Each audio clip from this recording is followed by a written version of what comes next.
Good afternoon. Hope everyone's having a good day. It's now Thursday and I am on the M6 heading north up to Glasgow. Bit of a later start today. This morning the van was in the garage to look at a suspected small oil leak. Seems to be nothing major. And then I went and picked up at about 10 to 10. And I'm heading north up to Glasgow. It's a no rush job. Just get it up there by the end of today. I was looking for a coal load up, and there was a few things, but none of them picking up till later in the afternoon. Then I wouldn't have made it up by end of play for this company. Anyway, enough about my day. Hope everyone's having a good day, and everyone's had a good week so far. Thursday, so there's one more day before the weekend. Right, I'm going to go over a few things in this video, and the first thing I want to talk about is tramping. Now, one of the very first videos I made was about tramping and how I'm not going to be tramping out because I've got babies and wifey at home and I want to make it home every night. And I still do feel that way. But as a business model, as obviously running a courier company and being a courier or being a self-employed courier is a business at the end of the day, running home dead every night doesn't financially make sense. Now, there's people that have commented on my videos before saying you shouldn't sleep in the back of your van. If you got enough money on the jobs, you can get a hotel, which is true. Some people can get hotels on jobs. I could afford to get hotels, but then I'd lose some of my profit, and I don't mind staying in the back of the van on my airbed when we duvet. It doesn't bother me. But I know there's a lot of people out there that have considered tramping but haven't done it yet. And there's a lot of people out there that just don't like the idea of doing it and don't want to get hotels, obviously, because they don't want to waste the money. So they will drive home dead. And it's costing you a lot of money. Now, I'll be the first to say, many, many times over, I've said, don't always focus on your dead miles. But you can only not focus fully on your dead miles if you're earning good money going out. If you're earning good money going out, then you need a backload. You need something to pay for your fuel home. You need something to give you a little bit of extra profit, and that's all you need. If you're getting mediocre money out, which the CX does, then you need a full-paying job back, or you need to stay out until you can get a full-paying job back. I'm not saying do a van on the run. I'm not saying stay out every single night, and if you can't find a job in your 30-mile radius, don't move until you can find one. I'm not saying that's what the plan you should have. What I'm saying is maybe once, maybe twice a week, consider staying out if you can't get home. Instead of doing them 300 miles home dead, consider sleeping in the back of your van or in the front of your van or somewhere where you can put up a bed, a mattress, a duvet or whatever to sleep on and get a couple of hours kit before you can start the next day. Because also, if you think about it, if tachographs come in and we're on working hours, then we're going to have to stay out occasionally if we're doing longer jobs, unless we all do small around town jobs and then we can make it home in our allotted time we can drive for. We're going to have to stay out, and it's just going to be routine. It's going to be it's going to become the norm. So in the minute, if you don't tramp and you do a lot of dead miles to get home every night, think about it financially. Believe me, your family will understand, because you're self-employed, you're trying to earn as much money as you can for yourself and your family so you can have a nice life. They will understand that not every night you can make it home. And yes, for the first few times you do it, you will get home, and if you've got young kids, they will be like annoyed at you because you didn't see him last night, you didn't tuck him in bed or whatever. It's happened to me before. Well, then they come round. The kids obviously don't understand why daddy's not home every night, but my wife does understand, and your partners will understand. So it's something I really think you should consider. It will save you money on fuel driving home. It will earn you extra money because you'll be out ready for that next job in an area. You can book a job for the next morning in that area. You're not doing all them dead miles. And I think it's just something you need to consider. So please do. Right, point number 2. Pricing CX jobs correctly. I don't do it. I'm terrible at it. I want as much money as I can get. And I don't do many CX jobs anyway. But I'm going to upset some people. The CX was designed originally to be a backload platform. It was for people to put their work on and other companies could get it. Back in the day, before the Courier Exchange, a company would go out, do a delivery, and then they'd be in an area where they had no customers. So they'd have to either try and phone around other courier companies and see if anyone had a job for them and do it at a backload rate, or they'd drive back dead.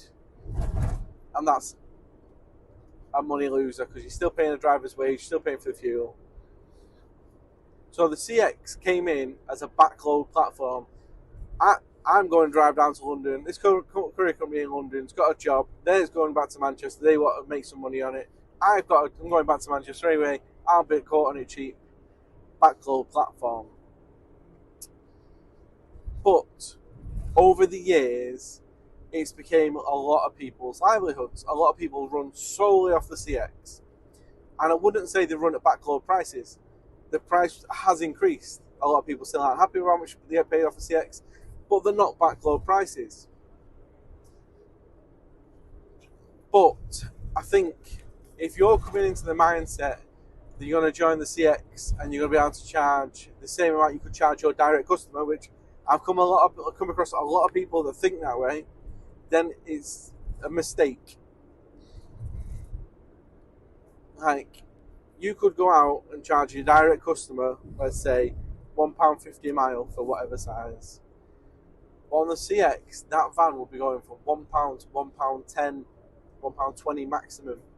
Because obviously the customer wants it doing, the shipper has already given them their price, and the shipper wants to make money off it by using you. They're not getting it done at a backload price anymore, but they are getting it done at a discounted price, so they make money and you make money. Me personally, I try and pay drivers a fair wage, which means I don't make a massive percentage whenever I sub a job out. For instance, that's why I'm trying to do all the jobs myself, and I like to wear myself out. So some shippers obviously have targets they hit, so they're trying to make bigger percentages when they sub jobs out. Me, I go for a smaller percentage just to get the job covered and keep my customer happy. Hooray! Also, I'm starting to learn that I charge customers a little bit cheaper than most bigger shippers, most shippers, because people keep coming to me with prices that I don't feel like I could get. But never mind.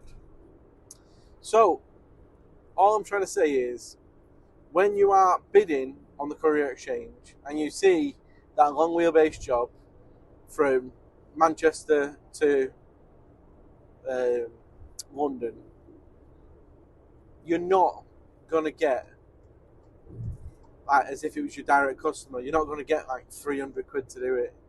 You're more likely going to get 200, 220 plus congestion charge.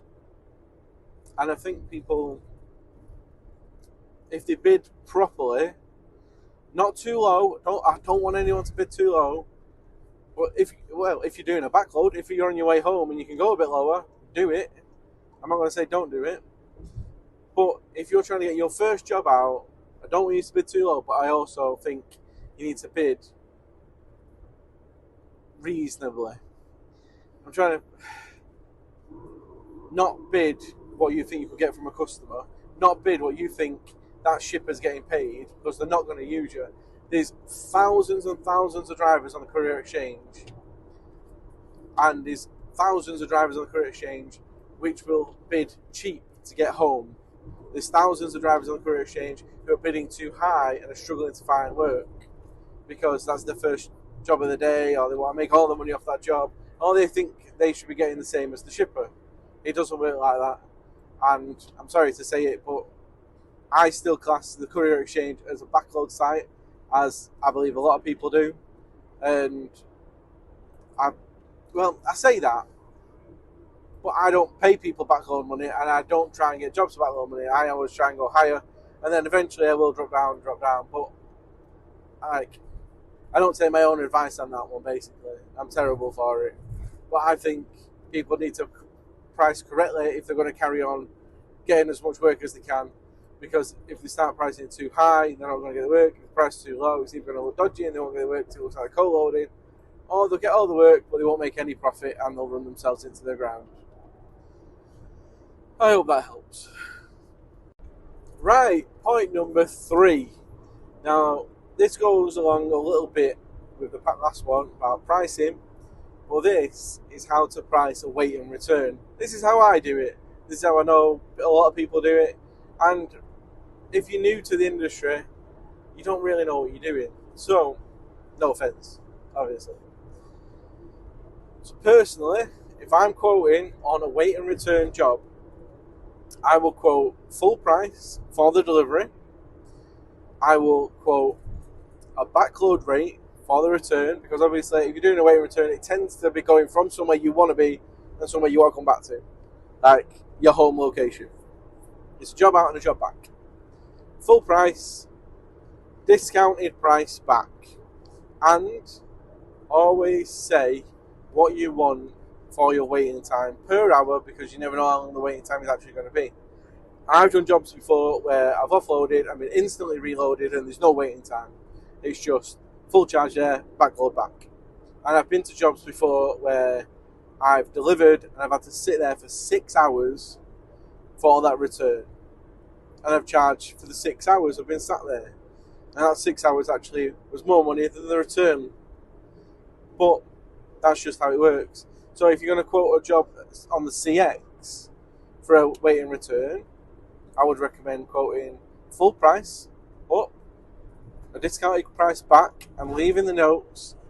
I want £20 per hour waiting time after the first half an hour of being there, etc. Whatever your terms are, whatever your waiting time charges are, whatever size van you're running, leave all the details in the notes for the shipper. That makes their life easier. They know exactly what they're getting into then. And then it doesn't mean that you've got to be on the phone bartering when you've been there for 2 hours waiting. And they're like, you didn't say there's a waiting time charge. Well, this is a fixed fee. Because that might happen.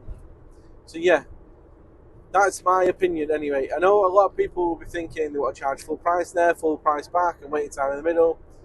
It doesn't work like that with waiting and return jobs, because there's going to be hundreds of people that we're going to quote discounted rates back, because it's taking them back to their home, back to where they want to be, and it's a good out and in. Especially if it's a good distance as well. It works out really well, and it can be your full day in one job, which would be very nice. Point number 4. And this is the final point, so if you're getting bored, don't worry. Point number 4. Now, I've seen this a lot, and I saw it most recently this morning on Facebook. So it was one of the courier groups, and they believe that 45 days end of month payment should be banned. I've made a video on this before. Nobody likes waiting to be paid. Nobody likes waiting to be paid. But there are a lot of companies out there that do 30 days end of month, 45 days a month, end of month, and 60 days from invoice. A lot of direct customers do these. I have one myself that does. And therefore, I have to pay the drivers at the same time. I'm only a small company. I don't have the cash behind me to pay drivers in advance of being paid. It does happen occasionally. If I get a decent invoice paid in early or something like that, I'll pay everyone off straight away early. But there's a lot of companies out there that pay over 45 days at the end of the month. So it's literally impossible for us as couriers, unless we're financing everything through factoring companies. If we're doing it through factoring companies, then we're going to lose our profit as well. So then we're going to want to pay you more as drivers, just from a shipper's point of view. So 45 days end of month, I don't think should be banned. I think it's just part of the normal day-to-day of being a courier. It's something that's been set in place for many, many years. 30 days from invoice, 30 days end of month. There's a lot of shippers out there who somehow can pay earlier. There's a lot of shippers out there that drag out payments, but I don't think 45 days end of month should be banned or anything like that. 60 days, yeah, I think 60 days is, first of all, 60 days end of month is ridiculous. But I try and do 30 days end of month for the majority, 45 days end of month for the customers, for certain customers and certain drivers, because that's when I get paid. I always try and pay people early, but sometimes it's not possible. You got to pay them on the day. And I think for a lot of people coming into this industry, they should know that the standard is 30 days end of month, and it could be 45 days a month. You could be waiting 2.5 months before you get paid for your first job, and it's not easy having that much money in the bank to survive and run your van, etc. But that's what everyone's doing. That's just the way it is, unfortunately. And eventually you make that money back up, like from all the fuel and everything and the insurance and everything you spend to get started. But yeah, that's just the way it is, unfortunately. I am sorry about that. I don't control it. The entire industry does. And yeah. Right, so that's my 4 points. I hope they help some people. I hope I don't annoy too many people. And I'll catch you all on the next one. Please do like and subscribe. And you know what, follow us on Facebook, Instagram. I'm not posting much there recently, but I will be putting some more stuff up. Thank you. Bye-bye. Hello.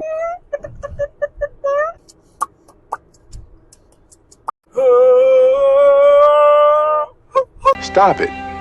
Get some help.